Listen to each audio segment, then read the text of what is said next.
ये next topic है दक्कन में उर्दू जबान और अदब का आगाज और इब्तिदा। वहां पर हमने बहमनी दौर पढ़ लिया था और बहमनी दौर के साथ साथ उसके जितने बादशाह थे वो भी हमने जो है वो कवर कर लिए थे। हालांकि आज क्लास में मैं उसे भी रिवाइज करा रहा हूँ क्योंकि पिछली बार हमने सिर्फ और सिर्फ उनके बारे में समरी की थी और उसके बाद कैसे जो है वो जबान और उर्दू अदब दक्कन में फल फूला उसकी बात हमने की थी। चाहे हम लोग बात करें अलाउद्दीन खिलजी की या हम लोग बात करें मोहम्मद बिन तुगलक की, और उसके बाद 1347 ईस्वी में जो है वो बहमन शाह ने जो है वो बहमनी दौर की बुनियाद डाली। तो उसी में आगे जो है वो आज का सेशन जो है वो बहुत अहम है। तो देखते हैं दक्कन में उर्दू अदब का आगाज और इर्तिका। उर्दू को सबसे ज्यादा फरोग दक्कन में मिला। क्यों मिला? क्योंकि उर्दू की जो पहली नज्म है जिसका नाम है चक्की नामा, उसके मुसन्निफ ख्वाजा बंदा नवाज गेसो दराज है, जिसको बहमनी दौर के बादशाह ताजुद्दीन फिरोज शाह बहमन ने जो है वो गुलबर्गा में रोक लिया था। हालांकि इनकी जो पैदाइश है ख्वाजा बंदा नवाज गेसु दराज की वो दिल्ली में थी, लेकिन उनके कहने पर ही वहीं पर रुक गए और उसी के दौर में जो है वो हमारी पहली नस्म आई चक्की नामा। इसके बाद उर्दू की पहली मसनवी कदम राव कदम राव, ये भी बहमनी दौर में लिखी गई। आपको मालूम होगा कि उर्दू जो है वो दो द्वार में तकसीम होती है, नसर में और शायरी में। जैसे आप लोग फिल्म देखते हैं तो फिल्म से पहले जो है वो उसके गाने आ जाते हैं और गाने किस में आते हैं? शायरी में। तो इसलिए उर्दू अदब में भी जो सबसे पहले फरोग मिला है दक्कन में वो शायरी को मिला है। और उसी के बाद दास्तान, जो कि नस्र की सबसे कदीम से मानी जाती है, वो लिखी गई कुतुब शाही दौर में, जिसे हम लोग मानते हैं उर्दू की पहली दास्तान सबरस है, जो मुल्ला असदुल्ला वली ने लिखी 1635 में। अगर हिजरी पूछे तो 1045 आप बता सकते हैं। इसके अलावा उर्दू का पहला साहिब दीवान शायर मोहम्मद कुली कुतुब शाह है, जो कुतुब शाही खानदान का पांचवा हुक्मरान था, यानी कि बादशाह था। शुमाली हिंद में उर्दू की बुनियाद रखी, लेकिन उर्दू का फरोग दक्कन में मिला। हमने पहली क्लास में देखा था, तो उसी को जो है यहाँ पर रिपीट किया गया। बाबर नामा, यहाँ से आगे बढ़ते हैं क्योंकि बाबर नामा इसकी जबान है जिसमें उर्दू का जिक्र किताब में मिलता है, इसलिए उर्दू की तारीख मुगलिया दौर से शुरू हो जाती है। ये दक्कन में है, लेकिन उर्दू लफ्ज का जो सबसे पहले इस्तेमाल किया है वो किसने किया है? बाबर ने किया है। बाबर की एक तसनीफ है जिसका नाम है तुजुक बाबरी, जो तुर्क जबान में लिखी गई है। उसको उर्दू में यह कह सकते हैं फारसी में जो तर्जुमा किया बाबर नामा के नाम से किया गया। तो इसी पर जो है वो हम लोग बात करेंगे। हालांकि आपके जीएस वाले पोर्शन में भी सवाल आ सकता है कि मुगल सल्तनत का बानी कौन है, तो आपको मालूम होना चाहिए जहीरुद्दीन बाबर। तो बाबर और उसके जो बाकी के बादशाह हैं मुगलिया दौर के, उसे भी हम लोग सरसरी तौर पर जो है वो नजर कर लेंगे। उर्दू में आ जाए तो बेहतर है, अगर उर्दू में नहीं आए तो जीएस वाले पोर्शन में तो 1 नंबर का सवाल आपका आ ही जाएगा। तो मुगलिया दौर का बाबर जो है वो मुगलिया दौर का बानी जो है वो बाबर को माना जाता है, और जितने भी बादशाह गुजरे हैं उसमें जो है वो टाइम पीरियड सबसे कम बाबर का ही है। मुगलिया दौर के बादशाह बाबर का देख लेते हैं। बाबर का टाइम पीरियड जो है 1526 से लेके 1530 है। इसने जो है वो 4 युद्ध लड़े हैं, 1526, 1527, 1528, 1529 और 1530 में इसका इंतकाल हो गया।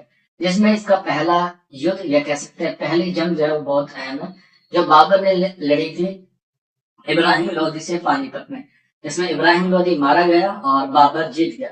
और जीता किस वजह से? क्योंकि इसने यानी कि बाबर ने जो है वो एक नीति अपनाई जिसे हम लोग कहते हैं तौलगामा नीति। ये बहुत शानदार है, आप लोग हिस्ट्री में इसके बारे में पढ़ सकते हैं। तो इसके बाद बाबर के बाद उसका बेटा बना हुमायूं, और हुमायूं ही ऐसा एक बादशाह था जिसने 2 बार जो है वो राज्याभिषेक कराया मुगलिया दौर में।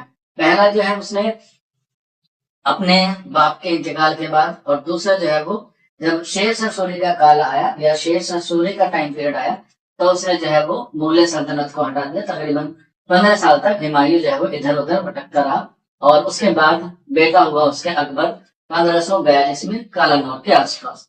तो यहाँ पर देख सकते हैं हुमायूं का जो टाइम पीरियड है ये 2 बार राज किया, यानी कि 2 बार राजा बना। और इसका जो इंतकाल है वो कहाँ हुआ? आपको मालूम होगा दिल्ली में एक लाइब्रेरी है दीन पना, वहां की सीढ़ियों से गिर के जो है वो मर गया था। इसके साथ साथ एक बात और कि ये 7 रंगी कपड़े पहनता था, यानी कि 7 दिन। इसके बाद जलालुद्दीन मोहम्मद अकबर का टाइम पीरियड आता है, और ये सबसे छोटा बादशाह था। महज 13 साल की उम्र में जो है वो ये क्या बना? बादशाह बना। और आपको पता होगा कि इसने बादशाह बनते ही एक लड़ाई लड़ी, पानीपत का सेकंड वॉर कह सकते हैं, पानीपत की दूसरी जंग लड़ी 1556 में। इसमें अकबर और अकबर के सामने था हिरम।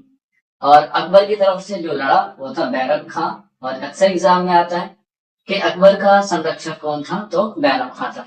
इसके बाद अकबर के दौर को जो है वो सुनहरा दौर कहा जाता है, और इसके साथ साथ और अकबर के दौर को ही हम लोग साहित्य का दौर कहते हैं, यानी कि अदब का दौर कहते हैं, क्योंकि इसके दौर में या कह सकते हैं इसके शासनकाल में बहुत सारे लिटरेचर पर जो है काम किया। इसके अलावा जहांगीर के दौर को जो है वो हम लोग न्याय का दौर कहते हैं, यानी कि जस्टिस का दौर जो है वो कहते हैं। इसके बाद शाहजहां ने जो है वो ताजमहल बनवाया, आप लोग जानते हैं, और इसके दौर को हम लोग स्थापत्य कला का दौर कहते हैं, या हम लोग कह सकते हैं आर्किटेक्चर पीरियड कह सकते हैं जहांगीर के, शाहजहां के दौर को। इसके बाद औरंगजेब जो है मुगलिया दौर का आखिरी मजबूत बादशाह था, और कुतुब शाही खानदान और आदिल शाही खानदान को भी मुगलिया सल्तनत में किसने मिलाया था, औरंगजेब ने। ये हमने पहले क्लास में कर लिया था 1686 या 1687 के आसपास। इसके बाद औरंगजेब के बाद 1707 के आसपास इसका इंतकाल हो जाता है।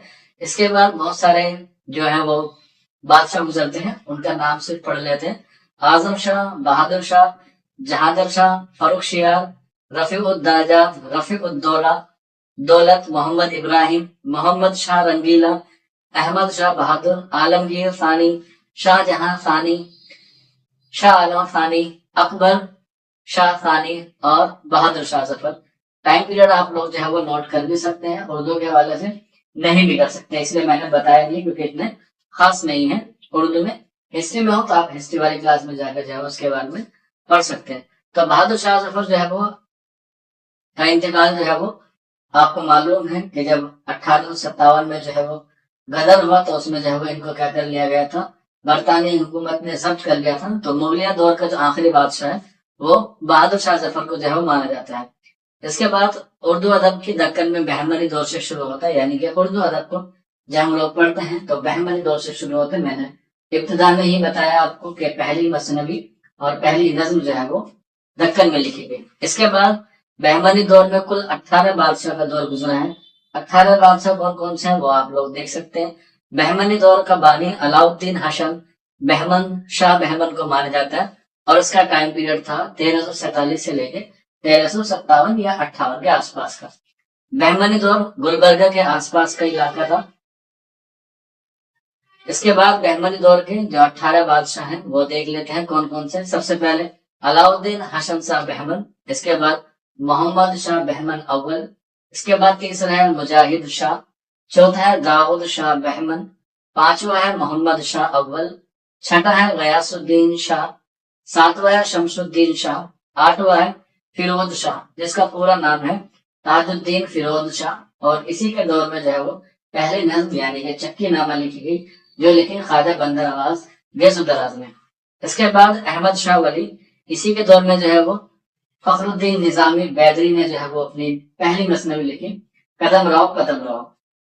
इसके बाद अहमद शाह, हिमायूं शाह आलम, अहमद निजाम शाह, मोहम्मद शाह लश्करी, महमूद शाह बहमनी दोम, अहमद शाह बहमनी दोम, अलाउद्दीन हसन शाह बहमनी दोम, वलीउल्लाह बहमनी, और हमारा आखिरी है कलीमुल्लाह शाह। यहाँ पे 17 लिखा हुआ है, तो इसका मतलब ये नहीं कि 17 है, ऊपर जो है वो यहाँ पर 11 और 11 आ गया, तो इसलिए कंफ्यूजन क्रिएट हो रहा है। तो यहाँ पर जो है वो 18वां बादशाह कलीमुल्लाह शाह है, और जो है वो क्या हो जाती है, इसकी बहमनी दौर जो है वो खत्म हो जाता है। और आगे चल के बहमनी दौर 5 अदवार में तकसीम होता है। पहला आ जाता है हमारे पास आदिल शाही दौर, इसके बाद कुतुब शाही दौर। ये दोनों उर्दू के लिहाज से क्या है, बहुत अहम है। बाकी जो 3 है वो इतने जो है वो अहम नहीं है उर्दू के लिहाज से, ठीक है। जो है वो खत्म होके 5 अदवार में तकसीम हो जाता है, जिसमें आदिल शाही दौर, कुतुब शाही दौर आता है, और ये दोनों जो है वो उर्दू के लिहाज से क्या है, बहुत अहम है। और यहीं से जो है वो एग्जाम में सवाल आएगा, जो आगे क्लास में हम लोग डिस्कस करेंगे। इसके बाद निजाम शाही, इमाद शाही, बरीद शाही या बरार शाही दौर। इस तरीके से ये जो है वो 5 सल्तनत टूट के बिखरती है, जिसमें पहली हमारे सामने आती है आदिल शाही दौर, और इसे हम लोग बीजापुर सल्तनत के नाम से भी जानते हैं, या बीजापुर दौर के नाम से भी जानते हैं। तो इसका जो बानी है बीजापुर या आदिल शाही दौर के कुल 9 बादशाह गुजरे हैं। बादशाह संख्या जो है वो 8 भी आता है, यहाँ पे लिखा हुआ है 8 भी आते हैं और 9 भी आता है। ऑप्शन में जो भी मिले आपको जो है वो वही लगा देना है। हालांकि अगर 9 और 8 दोनों एक साथ आ रहे हैं तो आपको 9 लगाना है। तो इसके जो बानी है वो यूसुफ आदिल शाह है, जिनका टाइम पीरियड 1510 से लेके 1534 के आसपास का माना जाता है। बीजापुर सल्तनत का बानी यूसुफ शाह को माना जाता है।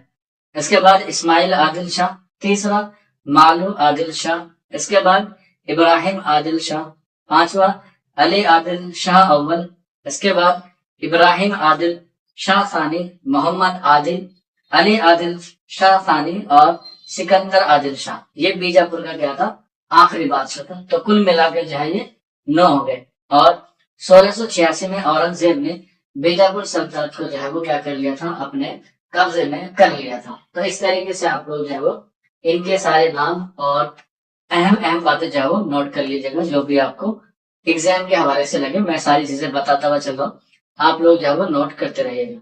मैंने शुरू में कहा था कि आप लोग कलम को भी जो लेके बैठे ताकि आप लोग जो है वो नोट करते रहे। आगे बढ़ते हैं कुतुब शाही दौर, जिसे हम लोग गोलकुंडा के नाम से भी जानते हैं। कुतुब शाही दौर में 8 बादशाहों का दौर गुजरा है। सवाल रैंडमली ऐसे भी आ सकता है कि किस दौर में कितने बादशाहों का दौर गुजरा है। तो एक एक चीज को हम लोगों ने जो है वो DTPSB TGT के ड्रीम बैच के लिए जो है वो बहुत मुतमईन और बहुत आराम से जो है वो आप लोगों को पढ़ाया जा रहा है। आप लोग डेली क्लास से जुड़ेंगे तो आपको जो है वो जरूर फायदा होगा। चाहे आप यहाँ पर देख सकते हैं या फिर आप लोग जो है हमारे ऐप पे भी जुड़ सकते हैं, जिसका लिंक नीचे डिस्क्रिप्शन में। डेली शाम में 9 बजे जो है वो आपकी क्लास होती है। चलिए फिर आगे बढ़ते हैं। कुतुब शाही दौर में 8 बादशाह गुजरे हैं, कौन कौन से। तो पहला है सुल्तान कुली कुतुब शाह, जिसका टाइम पीरियड होता है 1518 से लेकर 1543 के बीच में। और कुतुब शाही दौर का बानी कौन सा है, सुल्तान कुली कुतुब शाह। इसके बाद जमशेद कुली कुतुब शाह, तीसरा सुबहान कुली कुतुब शाह, चौथा इब्राहिम कुतुब शाह। इन्हीं के दौर में जो है वो मुल्ला असदुल्ला वली, जो दक्कन का पहला दास्तान गो माना जाता है या उर्दू का पहला दास्तान गो माना जाता है, वो इब्राहिम कुली कुतुब शाह के दौर में ही पैदा हुआ था 1565 के आसपास।